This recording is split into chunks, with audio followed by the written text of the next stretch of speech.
Monsters, Inc.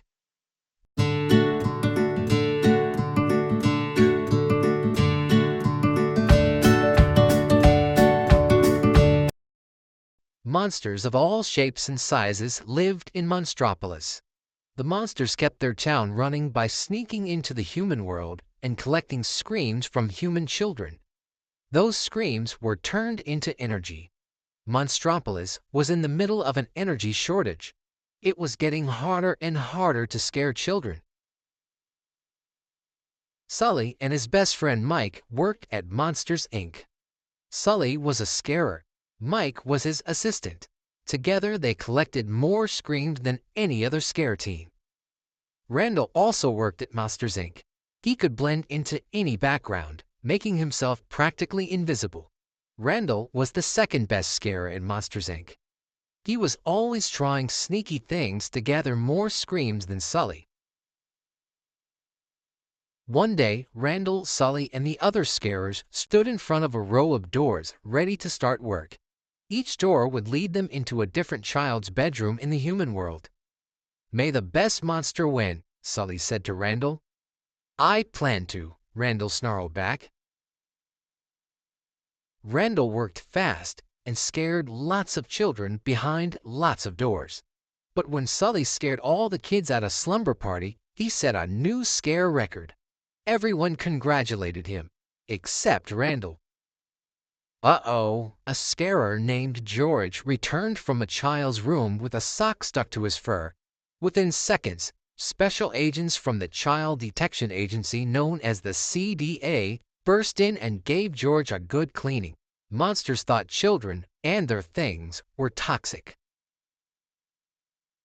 After the workday ended, Sully noticed that a child's door was still out on the scare floor.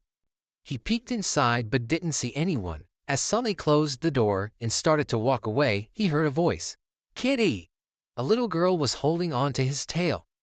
She wasn't scared of him, but he was terrified of her. Sully panicked. He tried to get the girl back in her room, but she wanted to play. Sully finally managed to hide her in a duffel bag just as Randall walked by. Phew! No one could know about the little girl. Human kids were not allowed in Monstropolis. Sully's secret didn't stay hidden for very long. When he stopped in a restaurant to tell Mike what had happened, the little girl got out of the bag. All the monsters in the restaurant screamed. Luckily, Mike and Sully whisked the girl away before the CDA agents arrived. With no other place to go, Mike and Sully took the little girl back to their apartment. Mike put on all the protective gear he could find, but Sully was starting to think that maybe the little girl wasn't dangerous after all.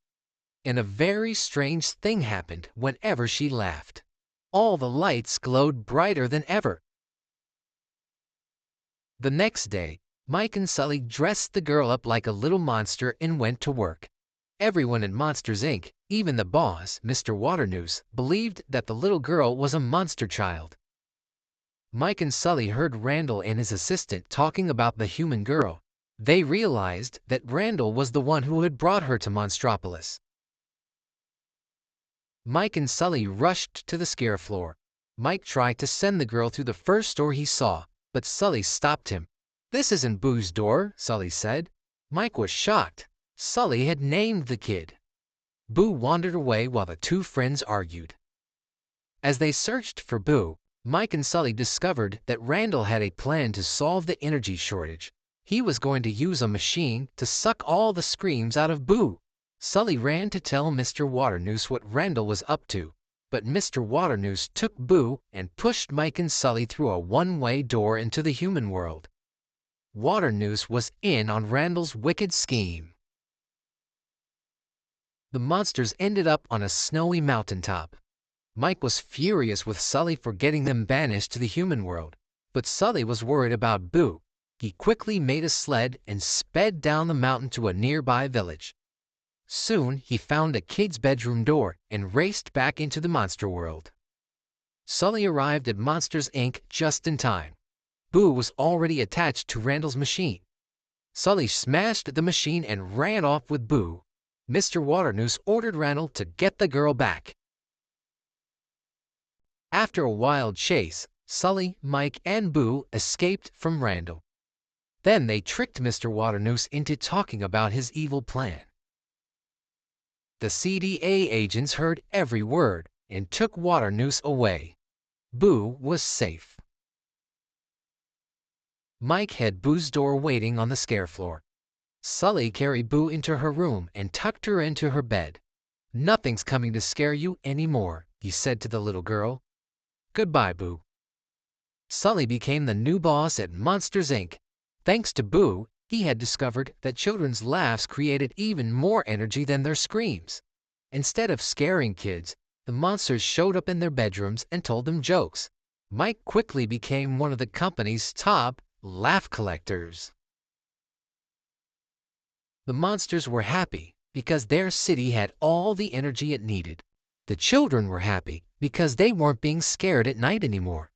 And Sully was happy because he could visit Boo whenever he liked.